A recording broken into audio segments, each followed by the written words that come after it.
je vais continuer à parler, parce que les gens en ont marre de payer autant pour leur plein d'essence. Et on ne peut pas de parler. C'est incroyable. Ben oui, de libéraux. Vous les libéraux, vous en foutez. In the pocket kan er verdiend genoeg.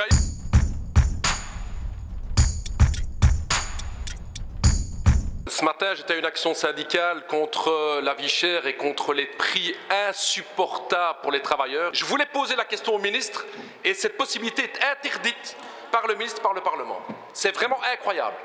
Et la raison qu'on me donne, écoutez bien ça, c'est que le ministre est déjà venu hier. Donc les travailleurs, tous les jours, ils retournent au boulot, mais aujourd'hui, le ministre, il est venu hier, il ne vient pas aujourd'hui. Hoe krijg je dat uitgelegd? Hoe krijg je dat uitgelegd aan het werkvolk? Ik vind dat onaanvaardbaar. Vandaag was er een actualiteitspunt.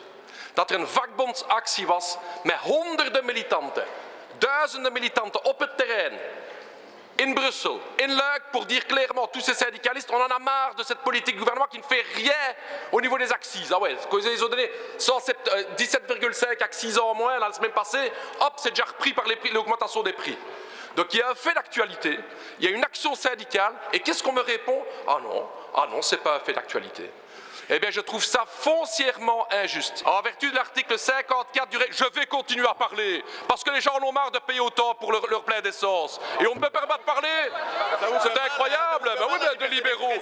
Vous les libéraux, vous en foutez. In the pocket kan er verdiend genoeg. Ja, maar dat is gemakkelijk, hè. Monsieur Edebo, monsieur. Ja, de liberalen geldt genoeg aan de gullen, hè. Wij gaan hier een vraag mogen stellen.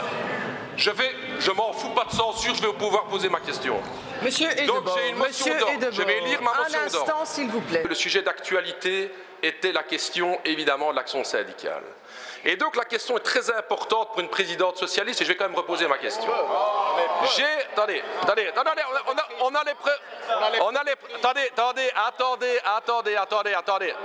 Attendez, laissez-moi terminer. J'ai les preuves écrites que Monsieur le ministre a évoqué le fait que l'action syndicale était déjà connue pour dire que ce n'était pas de l'actualité. Vous allez voir, ça va vous faire très très mal à la gauche, la pseudo-gauche qui est en train de passer maintenant.